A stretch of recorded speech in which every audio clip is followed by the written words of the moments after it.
Monsieur Wilad Nasria, bonjour. Bonjour, Merci beaucoup d'avoir accepté de répondre à nos questions. merci à vous. Alors, avant de commencer, pourriez-vous vous présenter aux téléspectateurs de Berbère Télévision? Je m'appelle Willan, j'ai 31 ans, je suis éducateur de football, analyste vidéo et également manager de carrière de joueur professionnel dans le milieu du football. Alors, est-ce que vous avez choisi ce métier par amour ou par influence? On va dire les deux, puisque j'ai été influencé par mon papa qui était dans le foot. Donc depuis tout petit, il m'a transmis le poison et par amour parce que je suis tombé amoureux du football. Mais quand même, vous avez fait des études supérieures pour arriver à ce stade-là. Effectivement, j'ai commencé par un diplôme en négociation.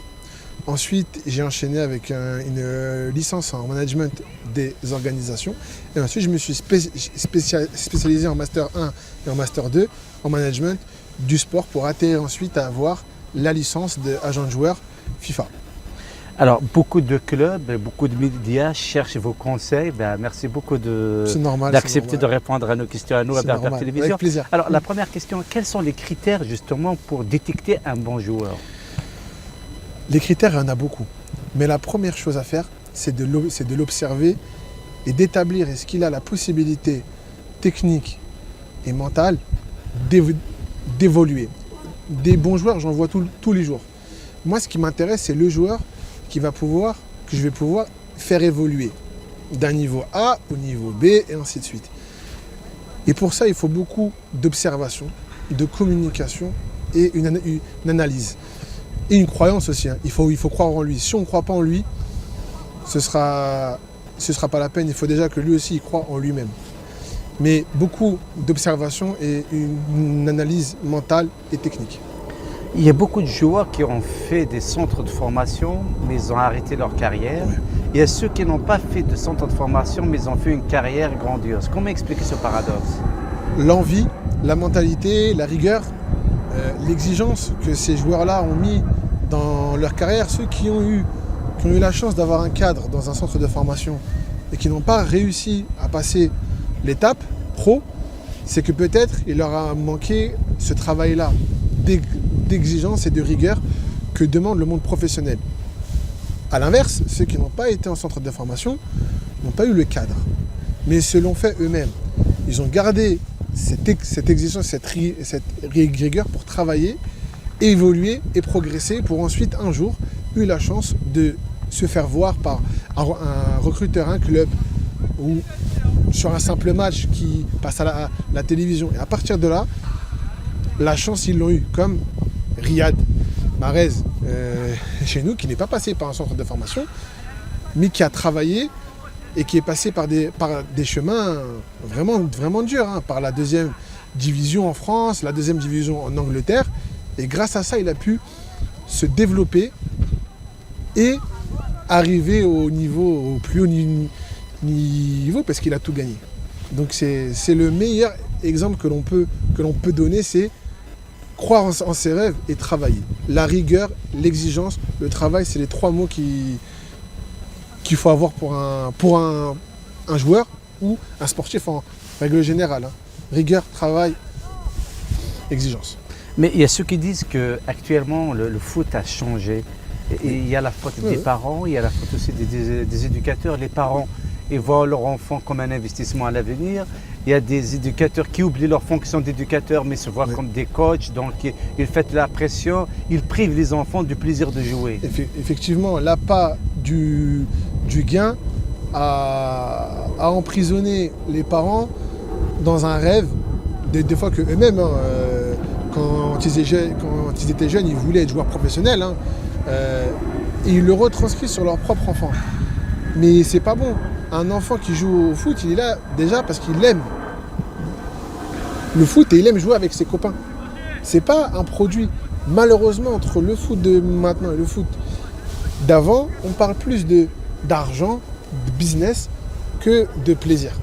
Quand un enfant joue au foot, il est insouciant. Il est là parce qu'il aime. Mais le parent qui est derrière qui est sur la main courante, il est là. En fait, il voit son fils comme un produit, comme vous l'avez très bien dit, un investissement. Mais c'est pas bon parce que ça dénature son enfant. Et franchement, allez, 8 fois sur 10, l'enfant, à un moment donné, subit trop de pression et va arrêter le football pour aller faire du rugby, du hand. Parce que là, il n'aura pas cette pression que le parent peut lui mettre. Alors, est-ce que le foot a évolué ou il y a un changement dans le sens positif ou négatif? Comment voyez-vous le foot entre hier et aujourd'hui? Avant, le foot était un spectacle. Aujourd'hui, c'est devenu un business. Et pour moi, c'est négatif. Mais on peut encore faire ce travail-là de passion, d'amour, mais chez les plus jeunes. Si, dès les plus jeunes, on oublie cette histoire de business, on va retrouver ensuite, plus tard, cette notion de plaisir et on va revoir le football comme un spectacle et pas comme une consommation. Alors, si par exemple, on prend un exemple foot français, il y a beaucoup de spécialistes qui disent que la France a opté pour le physique. Par contre, si on prend l'Espagne, le Portugal, c'est le technique. Pourquoi? Parce que c'est lié à la sociologie et au projet technique du pays. Si la fédération en France a choisi un projet technique basé aussi sur le physique, c'est aussi parce que la physiologie des joueurs que nous avons ici en France est adaptée à ce projet-là. Les joueurs que nous allons trouver en France viennent des quartiers et sont issus de familles d'immigrés en Afrique. Donc que ce soit dans les pays du Maghreb, donc ils ont cette technicité, mais ils ont aussi, pour les joueurs issus du continent africain, comme la côte d'Ivoire, le Mali ou autre, eux, ils ont cette densité athlétique. Et donc, ils ont adapté leur projet à ces joueurs-là. Comme ils ont des joueurs athlétiques, on dit on va prioriser ce phénomène-là. Or, en Espagne et au Portugal, on ne va pas retrouver justement ce flux migratoire. On va retrouver des vrais Espagnols, des Portugais, qui eux sont issus donc de familles où le papa était mince, petit, et à partir de là, ça favorise la technique. En France, non. En France, les joueurs, ils sont grands, ils sont costauds, alors on les fait se développer dans ce moule-là, pas dans le moule de la technicité. Alors, vous, en tant qu'expert, je sais bien que vous regardez tous les championnats en Europe ou en Amérique, mais en Afrique, parce que là, surtout l'Algérie, c'est votre pays que vous aimez beaucoup. Alors, comment voyez-vous le niveau du championnat en Algérie? Pour moi, le championnat algérien est un championnat sous-développé. Pourquoi? Je m'explique. Le championnat n'est pas structuré pour de la performance. Les clubs professionnels n'ont pas de centre de formation, donc ils ne forment pas leurs propres joueurs. Ils ont des catégories de jeunes, mais il n'y a pas ce cadre de rigueur et d'exigence que va amener un centre de formation. En un centre de formation, l'enfant, le jeune joueur, il joue du matin au soir, toute la semaine. Donc il est cadré pour être un professionnel. En Algérie, on ne l'a pas ça. Donc ce qui fait que notre championnat est évalué maintenant un championnat amateur. Donc ici, allez, grosso modo, on peut dire qu'il est équivalent à de la deuxième division française. En tout cas, haut de tableau. C'est l'analyse que j'en fais. On est sous-développé. Si on mettait un développement et de l'investissement dans la formation, notre championnat pourrait très vite évoluer vers de la performance en une dizaine d'années.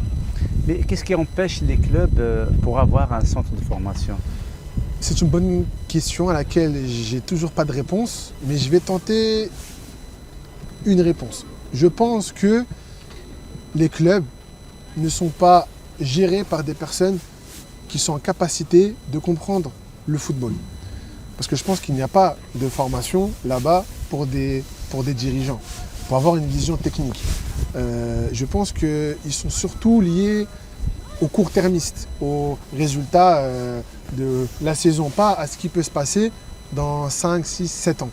Et c'est ça, à mon avis, le problème. C'est quand vous allez parler avec des dirigeants, ils sont souvent là, pourquoi? Pour 6 mois, 1 an. Ils vont vous dire, nous, on veut gagner maintenant. Mais le problème, c'est que si vous gagnez maintenant, est-ce que c'est pas mieux de travailler maintenant, d'investir, de structurer pour gagner dans 5 ans, mais pendant 10 ans? Je pense que c'est ça le vrai problème en Algérie. Il y a la formation et des joueurs, mais des dirigeants et des éducateurs. Mais quand même, il y a formé, des en fait. clubs qui ont donné l'exemple. Par exemple, Oui, Parado, oui. c'est un exemple. Évidemment. Le Paradou, justement, c'est un très bon exemple parce que c'est un petit club. C'est un petit quartier d'Alger, loin de la pression et qui permet justement aux jeunes enfants d'évoluer dans un cadre sain à des exigences professionnelles. Les joueurs comme Boudaoui, Atal, Zorgan ou Ben Sebaini n'ont pas joué très longtemps dans le championnat algérien. Déjà, quand ils ont joué, ils étaient très jeunes. Pour certains, 18, 17 ans, voire 19 ans pour le plus âgé.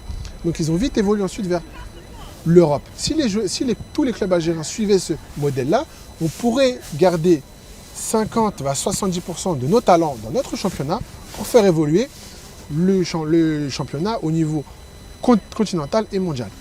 Mais quand même, l'Algérie, il a beaucoup d'astuces, il a beaucoup de tuyaux. Si on prend l'exemple ici en France, il y a beaucoup de jeunes d'origine algérienne on peut dire que c'est une pépinière de jeunes talents. Mais pourquoi ces jeunes-là ne peuvent pas y aller jouer en Algérie ou pourquoi pas les clubs en Algérie ne cherchent pas ces jeunes? C'est aussi un segment de travail. On peut aussi faire évoluer les jeunes Algériens ici. Beaucoup de Franco-Algériens sont en centre de formation et ne passent pas le cap du professionnalisme parce qu'il y a beaucoup de concurrence, parce que voilà, plein de facteurs font qu'ils ne passent pas le cap. Ils peuvent aussi venir jouer chez nous et là aider au développement du club. Mais si les clubs ne sont pas structurés avec une cellule de recrutement, avec des détecteurs, avec des recruteurs, avec un cadre aussi technique et de formation, ils ne peuvent pas les détecter. Il faut un pont avec un réseau ici en France, mais comme en Espagne, en Angleterre ou en Allemagne, hein, il y a des Algériens partout. Et je pense que c'est un travail à faire parce qu'on a une diaspora qui est énorme, on a un talent énorme partout. Et ici en France, on a des éducateurs, on a des recruteurs, on a des dirigeants. Il faut se servir d'eux pour ramener nos compétences dans notre pays et faire développer notre championnat. Alors, vous, en tant qu'expert, j'ai bien dit au début que beaucoup de clubs cherchent après vos connaissances.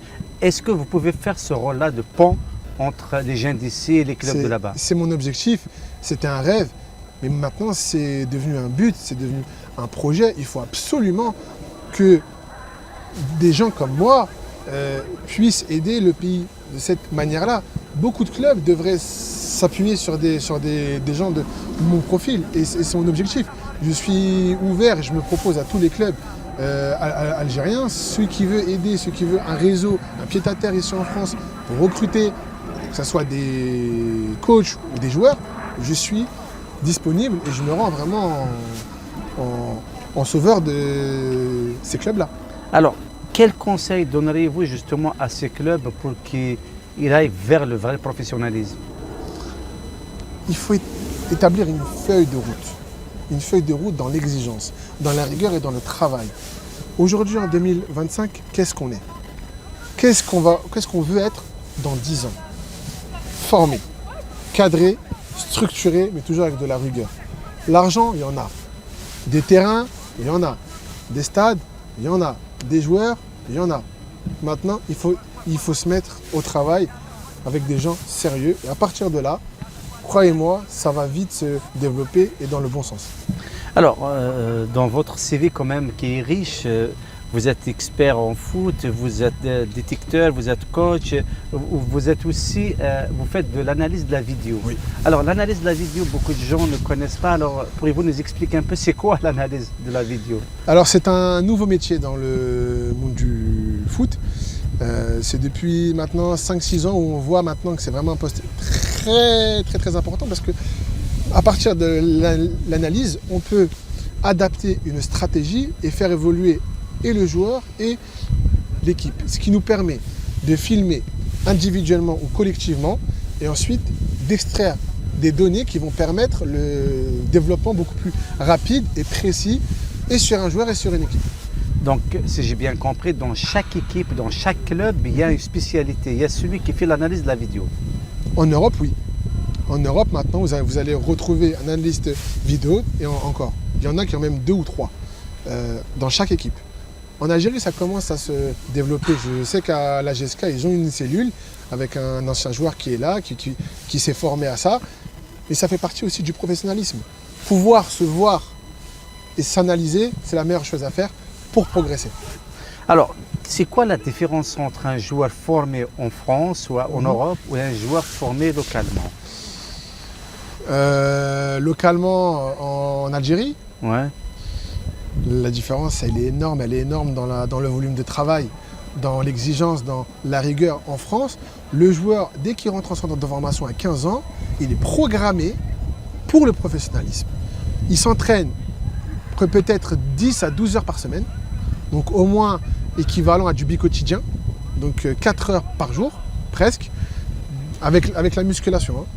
Et ensuite, il a autour de lui toutes les personnes qui sont capables de le faire progresser. Il y a la nutrition, il y a la préparation athlétique, il y a son agent qui est là aussi pour lui trouver les bons contextes, les bons clubs et aussi le bon contrat sur plusieurs années, parce qu'un joueur qui a un contrat sur 1 an n'est pas le même qu'un contrat sur 5 ans. Donc c'est pas la même stratégie aussi. Elle est là, la différence. Elle est dans le cadre et dans le volume de travail et l'accompagnement. Alors, si vous avez des conseils à donner aux jeunes, parce qu'il y a des millions de jeunes qui aiment le foot, des fois il y a des jeunes qui passent le foot avant les études, alors que les études passent avant le foot. Quels conseils donneriez-vous justement aux jeunes pour qu'ils vivent leur passion, mais aussi qu'ils n'oublient pas les études? Restez vous-même, gardez votre plaisir de jouer au foot, parce que quand on a le plaisir, on est plus à même de se développer et de progresser. Le joueur qui ne prend pas de plaisir à jouer au foot, il ne sera jamais exigeant avec lui-même. Donc gardez votre plaisir de jouer au foot. Si le destin est écrit que vous êtes fait pour progresser et devenir professionnel, vous allez l'être. Mais soyez à la fois travailleur et exigeant à l'école et au foot, dans les deux. Et le conseil donneriez-vous justement pour les clubs pro en Algérie, par exemple GSK ou n'importe quel club, quand même, conseil. Hein? Appelez-moi. C'est un bon conseil, je pense. Non, plus sérieusement, investissez pas dans les salaires des joueurs. Investissez dans la structure, dans vos jeunes, dans votre jeunesse. Si vous investissez sur les jeunes, vous allez et gagner et sportivement et économiquement 5-6 ans plus tard. C'est la meilleure chose à faire, investir dans notre jeunesse. Alors, beaucoup de gens, par exemple, ici rêvent d'y aller à Clairefontaine, etc. Vous qui connaissez très bien Clairefontaine. Alors, comment ça se passe là-bas? Comment ça se passe? Disons que c'est comme dans un club professionnel, voire même des fois un peu mieux. L'enfant est repéré à partir de ses 13 ans. Il rentre ensuite à Clairefontaine à 14 et il suit un cursus jusqu'à sa majorité. Mais il est aussi avec un club. C'est-à-dire que toute la semaine, il s'entraîne à Clairefontaine, mais le week-end, il joue avec son club. Mais il est programmé, en général, ils sont une vingtaine. Ils sont programmés dans une promotion à être professionnels. La plupart, ils ont déjà signé à 15, 16 ans avec un club. Mais ça ne veut pas dire que leur carrière est garantie. Non, ils ont cette chance-là d'être dans un club professionnel. Après, de là à jouer avec l'équipe pro, les voir à la télévision, ça c'est autre chose. Beaucoup ont fait Clairefontaine, mais comme ils n'ont pas eu cette exigence sur eux-mêmes et cette rigueur de progression et de travail, beaucoup se sont arrêtés après Clairefontaine. Est-ce que vous voyez qu'il y aura Clairefontaine, en quelque sorte, copier-coller au mieux en Algérie? Il faut faire mieux. Il faut toujours faire mieux parce qu'on a la capacité de faire mieux. On est un grand pays et de surface et de jeunesse. Si je ne me trompe pas, 75% de notre population a moins de 25 ans. Donc j'imagine même pas le pourcentage de moins de 15 ans. Et si en plus on va rajouter que le sport numéro 1 c'est le football, on a la capacité de faire mieux que Clairefontaine, de faire mieux que le Brésil, de faire mieux que le Maroc. On est en capacité, il faut le faire. Tout ce qu'il faut faire, c'est travailler et investir sur notre jeunesse. C'est la priorité, notre jeunesse. Ici, en France, et là-bas aussi. Hein. Les deux, pas que là-bas. Ici aussi, en France. Alors, il y a pas mal de pays qui, normalement, on peut faire l'avance avant eux. Par exemple, si on prend l'exemple l'Égypte, il a opté déjà pour le professionnalisme, pour le centre de formation dans la majorité de ses clubs. Pourquoi nous, on a ce retard? Je pense que c'est une question de formation des dirigeants. Je pense qu'en Algérie, on n'a plus de dirigeants qui sont capables d'organiser et de gérer notre football. Maintenant, avec le nouveau président qui est là et certaines nouvelles têtes, on y arrive. Mais globalement, dans les clubs, pas la fédération, dans les clubs, ils doivent être formés. Il faut que les éducateurs ils soient formés, que les dirigeants ils soient formés pour apporter un cadre, un projet et une stratégie de développement. Je pense que c'est ça notre priorité. Est-ce qu'on peut déduire à travers l'équipe nationale, si on voit l'équipe nationale, la majorité des joueurs, c'est des locaux, c'est à partir de là qu'on peut dire que le niveau de foot localement est élevé? Et effectivement, si votre sélection n'est composée à dominante locale, c'est que votre championnat est plutôt fort. J'ai dit l'Égypte, mais je peux aussi parler des Sud-Africains.